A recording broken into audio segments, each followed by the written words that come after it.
un soutien incroyable de vous. Pour moi, c'est très très joli. Je vous dis merci beaucoup à tout le monde.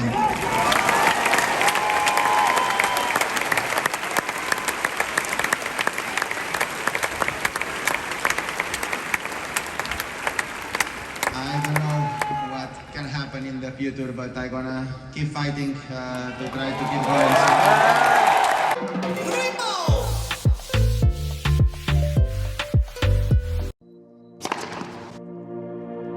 Salut les talkers, j'espère que vous allez bien. On se retrouve, il est 7h49 à la gare TGV d'Aix-en-Provence en destination de Paris pour les demi-finales et la finale à Roland-Garros. Et comme d'habitude, je vais te faire vivre l'intégralité de mon week-end. C'est parti.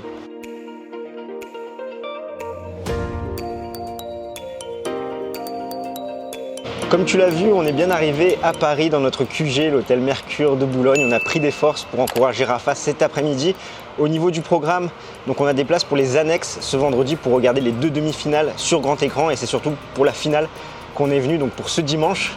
On a hâte de voir les affiches que ça va être et on va te faire vivre tout ça comme d'habitude en espérant que le temps tienne. Énormément d'humidité, le temps est lourd, donc les conditions n'ont pas forcément avantagé Rafa contre Zverev et à voir s'il ne ferme pas le toit pour la deuxième demi-finale, ce qui pourrait avantager Marin Cilic. On va te tenir au courant et tu vas suivre ça avec nous.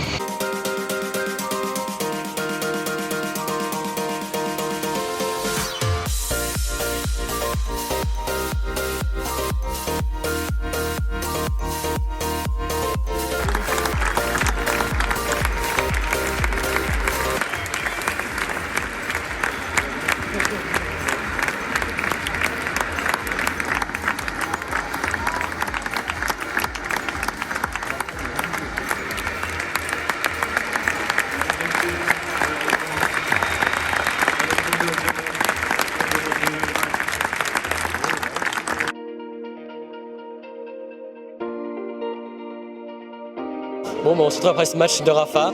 C'est pas le match le plus exceptionnel sur ce Roland. Mais bon, au moins il tient. Il bat un Alexander Zverev qui malheureusement finit sur une blessure. C'est assez dur à voir. Mais franchement, c'est un beau match. Il a tenu, il a sauvé 4 balles de 7. Donc le tie-break était vraiment épique. Après, c'est sûr que le deuxième set était un peu plus décevant, surtout sur le service. Mais bon, au moins il tient. Et franchement, mentalement, il est encore là. Physiquement, on va voir. Mais voilà, on va essayer de continuer comme ça et on va aller chercher le 22e. Enfin, à Roland-Garros, ça a été très compliqué de pouvoir tourner une séquence, sachant que comme tu as pu le voir, il y a eu un changement météorologique avec beaucoup de flotte. Pour regarder les matchs sur grand écran, ça a été chaud, on était assis sous la pluie. Après, ils ont basculé sur le Lenglen pour montrer le match après le double des Françaises qui ont gagné, pour qu'on le voit sur le grand écran et qu'on soit installé confortablement sur le stade. Et maintenant il fait un petit peu beau, donc il y a le round contre Cilic qui est en train de se dérouler, on va aller voir ça. Match très compliqué entre Rafa et Zverev avec l'abandon de l'Allemand et cette chute terrible de sa cheville, à voir les dégâts que ça va faire, le diagnostic, s'il va devoir se faire opérer, combien de temps il va être out. Et Nadal qui a été aussi sur un fil tout au long de la rencontre d'un point de vue physique, ça a été très compliqué pour lui, body language très fermé, très négatif. On a eu un Allemand qui a très bien commencé en breakant d'entrée son adversaire et qui derrière est reparti dans ses travers à commettre énormément de doubles fautes. Des fautes également côté coup droit où il était très volatile dans ce compartiment de jeu-là. Nadal a bien insisté sur ça. Il fait un très bon tie-break. Le Mallorquin où il revient alors qu'il était malmené avec notamment 2 passings gagnants. Et le deuxième set qui n'aura pas pu aboutir dû à cette blessure de l'Allemand où ça aura fait break, débreak, vraiment se demander qui allait gagner ce match. Tant les deux se faisaient des cadeaux, on sait que c'était l'anniversaire de Rafa mais c'était très compliqué. Mais bon, le Mallorquin sera bel et bien en finale pour un 14e titre, porte de Hauteuil. On attend de connaître son adversaire, on va voir.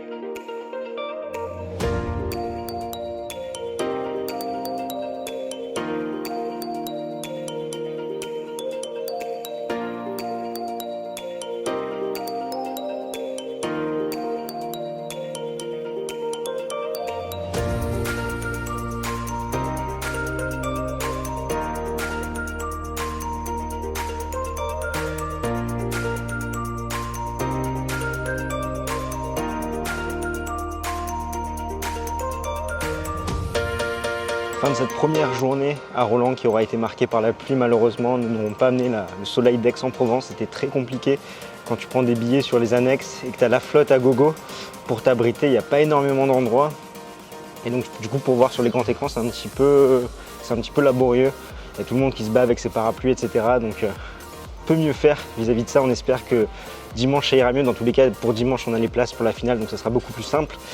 Donc voilà, ça aura été également marqué par cette blessure d'Alexander Zverev. On espère qu'il va pouvoir récupérer rapidement. C'est dommage de terminer un match comme ça, d'autant plus qu'on voyait qu'il y avait une possibilité, sachant que Rafael Nadal tirait également physiquement.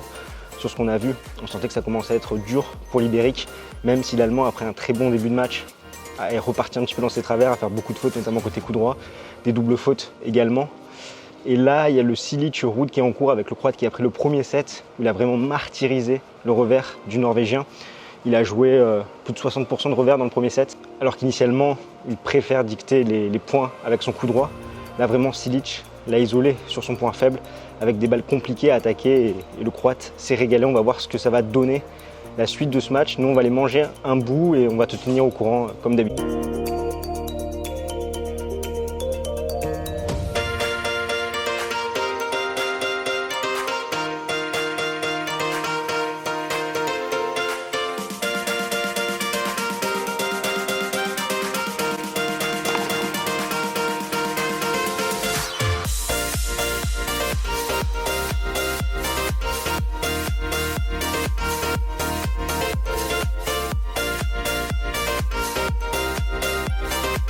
On se retrouve pour la deuxième journée à Paris. La nuit s'est plutôt bien passée. Il y a vraiment beaucoup de monde à l'hôtel. Franchement, là, c'est la 6e fois qu'on vient.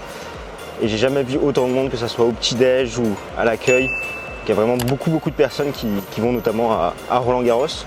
Donc du coup, ce sera une finale Nadal contre Casper Ruud, le Norvégien qui s'est imposé en 4-7 contre Marin Cilic. Après un set où il a été dominé côté revers, où il a tapé plus de 60% de revers. On l'a vu dans le deuxième, troisième, quatrième set, taper beaucoup plus de coups droits. Faire la différence dans ce compartiment de jeu là, c'est sa force. Et Marin Cilic qui a commencé à craquer. Donc une finale 100% Rafa Nadal Academy, sachant que Casper Ruud est un pur produit de l'académie de Nadal. Ça promet. À mon avis, ça va être joué sous le toit en indoor. Ce matin, il pleuvait à torrent. Là, il fait un petit peu beau. Donc ça fait plaisir. On va en profiter pour se balader, pour pourquoi pas aller sur les champs et essayer de trouver la tenue de l'Ibérique. Sachant que j'étais pas forcément emballé, mais là, par rapport à l'événement et le fait que ça peut être historique s'il venait à s'imposer, on va essayer de la trouver.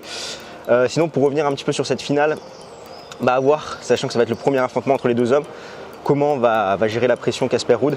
On l'a vu, il était très tendu à sa première finale à Miami contre Alcaraz. Donc à voir comment il va gérer l'événement, sachant que Nadal va axer le jeu sur son revers, va le faire craquer dans ce compartiment de jeu là. Ça risque d'être très compliqué pour lui, d'autant plus que c'est son idole. Et s'il se met à trop le respecter, ça risque d'être compliqué. Et l'incertitude concernant l'Ibérique, c'est vraiment son physique, de savoir comment il aura récupéré de ses gros combats. Il sait qu'il lui reste un match, après potentiellement une grosse coupure, voire plus, en fonction de ce qu'il va annoncer. Donc on va surveiller ça de très près. Cet après-midi, la finale entre Swiatek et Goff, à voir si la Polonaise continue sa série d'invincibilité. Une finale qui respire la jeunesse et ça fait très plaisir. D'ailleurs ce soir, normalement, je vais voir les copains Alex et Greg. On va essayer de se faire un live en physique pour revenir sur la finale dames et également se projeter sur la finale messieurs. Ça va faire plaisir de les rencontrer. On va passer un bon petit moment. Et donc comme je te dis, en attendant, on se balade avec le soleil, la petite casquette de Rafa. Et j'ai une petite pensée pour toi Alex, avec mon papa qui a sa casquette Federer, toujours dans le camp du Suisse, un petit peu comme toi, même si demain il va essayer d'être pour Rafa contre Casper Ruud. Donc on va voir ça.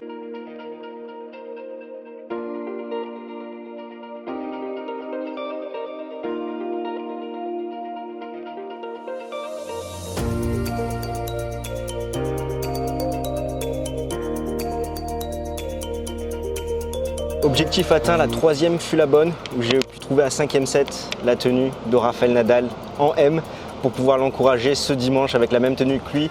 Je l'avais déjà fait l'an dernier, malheureusement il avait perdu en demi-finale.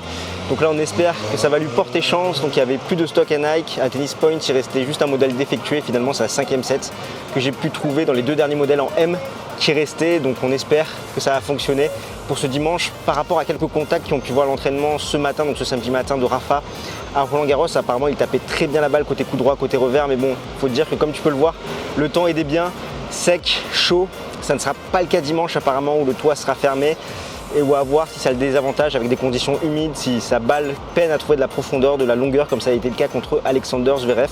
Nous on va continuer notre petit tour, là on doit être à une dizaine de kilomètres fait depuis ce matin. Ça fait du bien, on profite du beau temps et on se retrouve à l'hôtel. Et comme tu peux le voir, le temps a bien changé, il y avait beau soleil, une forte chaleur. Et là, on sent qu'il va pleuvoir avec de l'humidité et des orages qui sont annoncés également en fin de journée. On a vu que Iga Swiatek avait pris le premier set à Coco Gauff, 6-1, où elle a totalement dominé l'américaine. Coco a fait le break d'entrée dans le second set, donc à voir ce que ça va donner. On va suivre ça de très très près. Mais avant, on va prendre une petite douche parce que nous sommes bien trempés après plus de 18 km de marche. Ça fait du bien et ensuite, on se préparera pour le live avec Greg et Alex.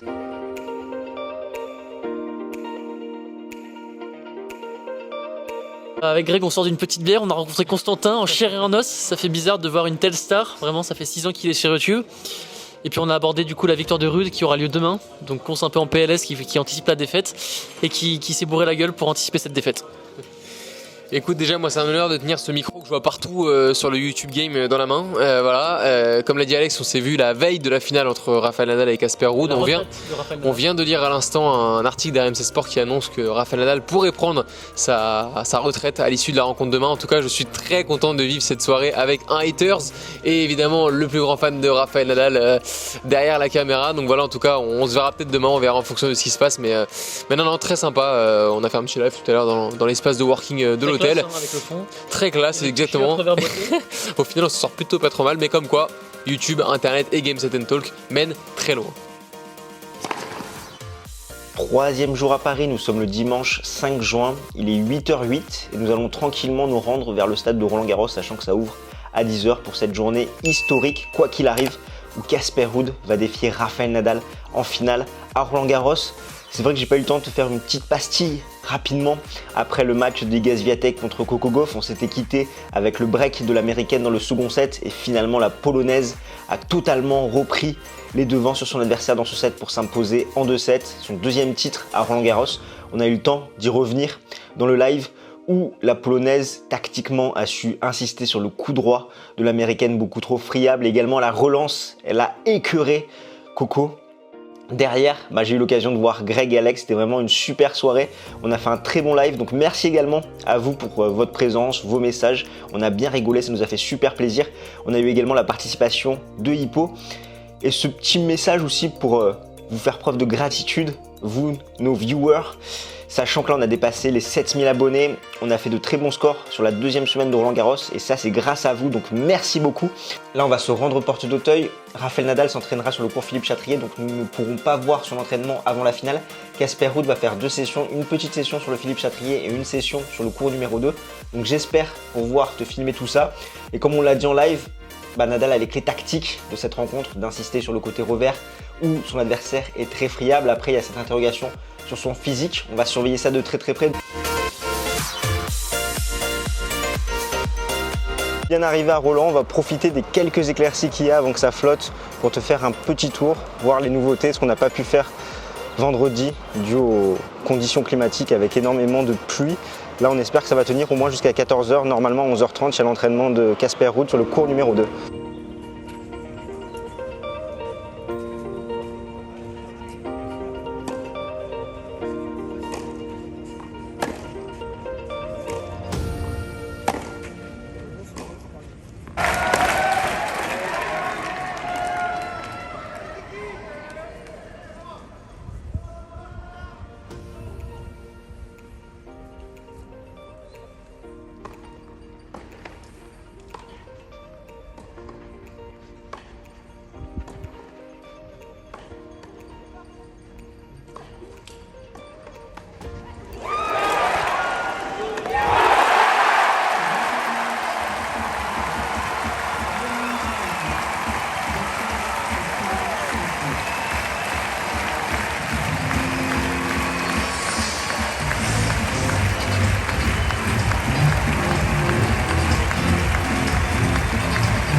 Professionnel depuis 2002, classé aujourd'hui à la 5e place mondiale.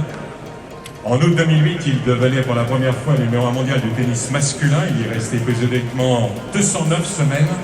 Il a remporté son premier tournoi à Sopot en 2004. Depuis, il en a remporté 90 autres, dont 21 en Grand Chelem, le dernier à l'Open d'Australie cette année. Il était victorieux justement par 2 fois à l'Open d'Australie, 2 fois à Wimbledon, 4 fois à l'US Open et bien sûr Roland Garros en 2005, 2006, 2007, 2008, 2012, 2011, 2013, 2014, 2017, 2018, 2019 et 2020.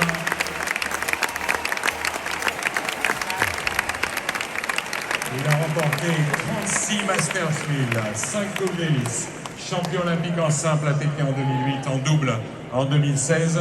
C'est une nouvelle participation ici, la 18e à Roland Garros. Il a éliminé Jordan Thompson au premier tour, Corentin Moutet au deuxième, Van de Zandschulp, Félix Auger-Aliassime, le numéro 1 mondial Novak Djokovic et enfin Alexander Zverev pour parvenir une nouvelle fois en finale. 13 fois vainqueur ici à Roland Garros, il est espagnol, Rafael.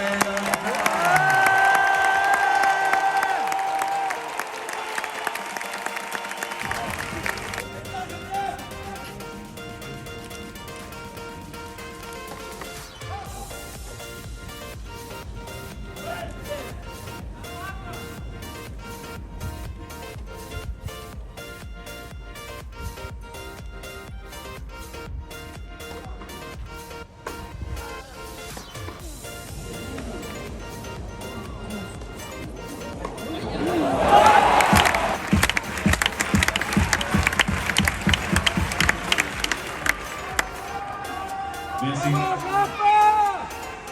Les joueurs sont prêts, s'il vous plaît.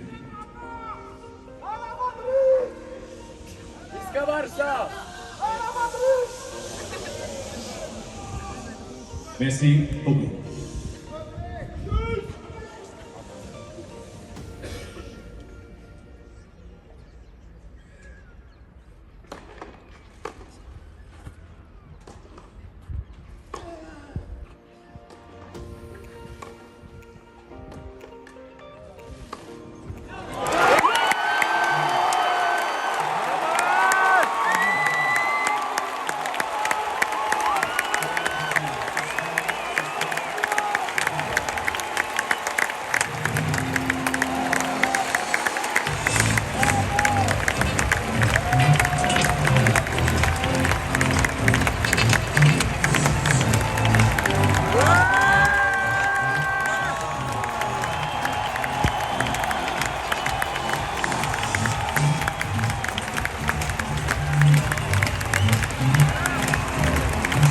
Simple messieurs Roland Garros 2022 et il obtient son 22e titre en Grand Chelem.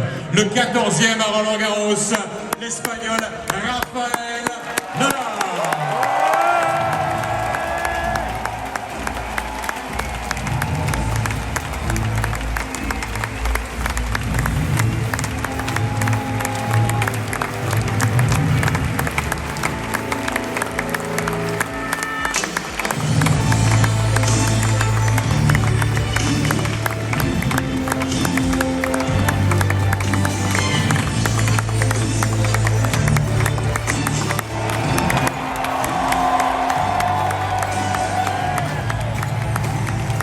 Vamos, comme tu viens de le voir, Rafael Nadal s'est imposé à cette édition 2022 de Roland Garros. Il décroche ainsi son 14e titre porte d'Auteuil et son 22e titre du Grand Chelem.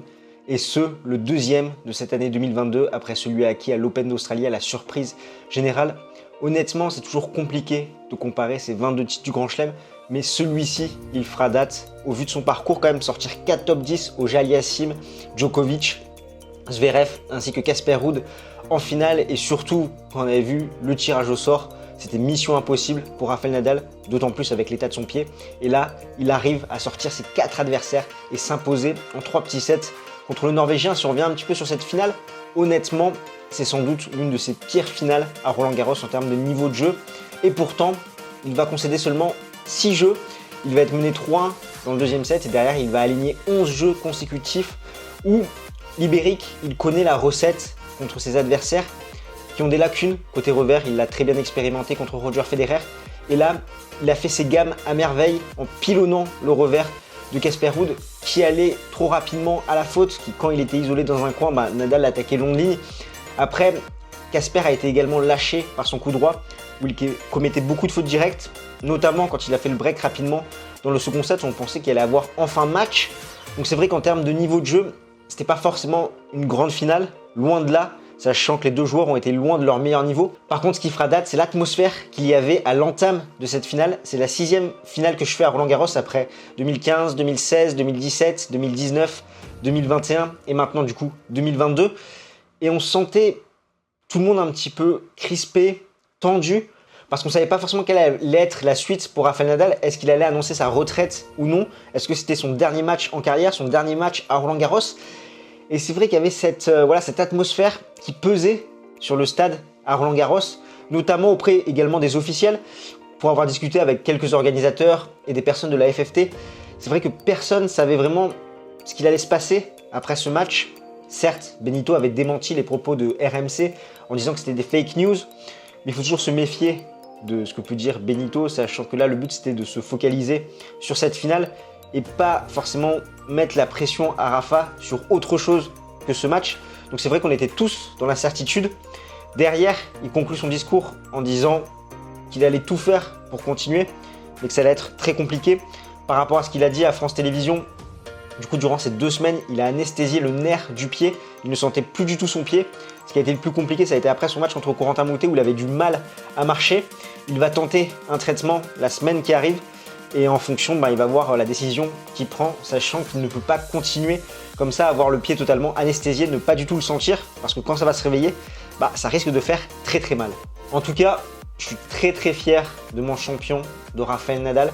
C'est dans ces moments-là qu'on peut être vraiment content de le supporter, de voir tous les obstacles qu'il a traversés, que ce soit lors de cette intersaison entre 2021 et 2022, ce qu'il a fait à l'Open d'Australie et maintenant ce qu'il a fait à Roland-Garros en sortant, comme je te le disais, ses 4 top 10 avec une masterclass notamment contre Novak Djokovic alors qu'il n'était pas du tout favori dans ce match et j'étais le premier à le dire. Il ne cesse de m'épater parce qu'il est invaincu en Grand Chelem en cette saison 2022. Certes, il y a eu cette surcharge un petit peu à Acapulco, Indian Wells, cette histoire de côte. Ça a été très compliqué à gérer. Ensuite, il y a eu le pied à Rome et on a beau douter de lui, être pessimiste, c'est vrai que ça a été mon cas à l'entame de Roland-Garros et il arrive toujours à nous surprendre. Donc vraiment merci Rafa pour tout ce que tu apportes au tennis. Tu es un vrai modèle pour moi et ça fait plaisir de pouvoir m'inspirer de toi. Petit mot également sur le double féminin où 6 ans après, Caroline Garcia et Kristina Mladenovic s'imposent à Roland-Garros, donc dans une finale en 3-7 contre Coco Gauff et Jessica Pegula où ça a été un petit peu décousu. Les Américaines ont pris le premier set et ensuite les Françaises ont inversé la tendance. Ça fait plaisir de revoir les deux joueuses, les deux Françaises renouer avec la victoire et renouer également en double. Comme tu peux le voir, nous sommes rentrés à l'hôtel sachant que là, il pleut. Il y a une belle giboulée après la victoire de Rafael Nadal. Il a eu le soleil quand même pour son match. On n'a pas fermé le toit, donc vraiment, c'était agréable comme un signe du destin. Le soleil était de sortie pour ce 14e titre à Roland-Garros, ce 22e titre en Grand Chelem. Nous, on va aller manger un bout et après, ce week-end parisien va toucher à sa fin. On rentre ce lundi sur Aix-en-Provence, sachant que c'était un week-end de 3 jours avec le lundi de Pentecôte. Et derrière, on va reprendre le travail.